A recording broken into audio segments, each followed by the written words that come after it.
Jermell Charlo battles to a draw against Brian Castano in a thrilling fight. We seen Charlo get hurt, and we see Brian Castano get hurt twice.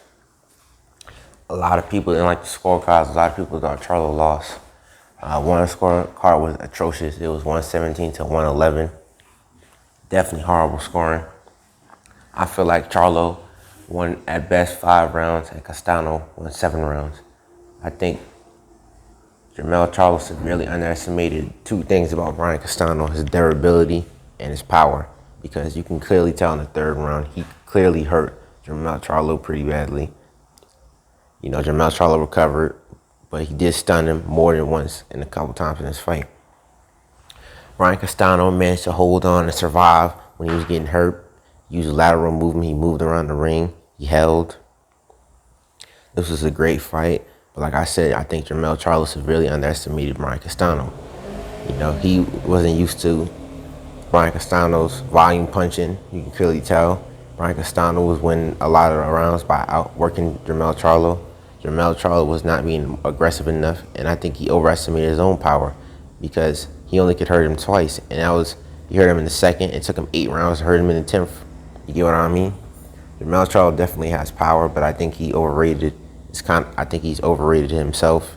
I think he got a little too reliant on it because there was times throughout this fight where he was hitting him with some vicious shots, and while they may have backed him up, Brian Castano was still coming forward. He still was being very aggressive, still in head and body shots.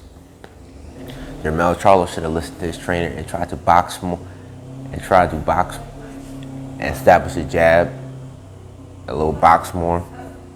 But Jermell Charlo did not listen to Derek James, and that clearly cost him what a lot of people thought this fight. If you look at Showtime, 79% of viewers thought that Brian Castano won.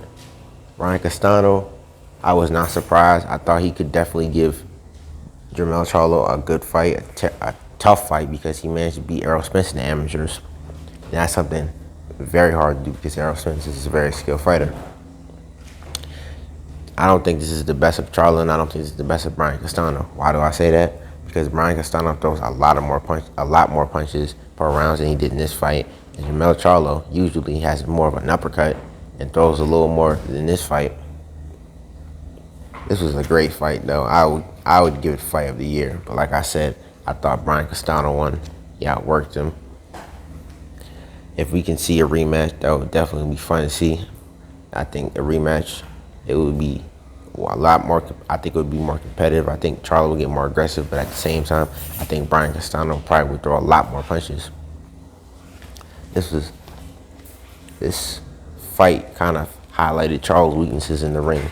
His inability to fight aggressively. You know, when he was fighting aggressively, he still was having trouble against Castano. He should, like I said, Derek James told him to use the jab more, and even when he was using the jab, Brian Castano still was getting through the jab. And even in the mid to later rounds, Brian Castano was actually starting to develop his own jab and starting to slip Charlo's jab and starting to use his jab to walk Charlo down. Charlo definitely needs to go back to the game plan and look what he did wrong. You know, I feel like there were times throughout this fight he could have done a lot better, but he didn't. But to wrap this up, this is Not Seeing the Dream. Rocking his head, and they says to sleep. I'll holler at with another one. Peace.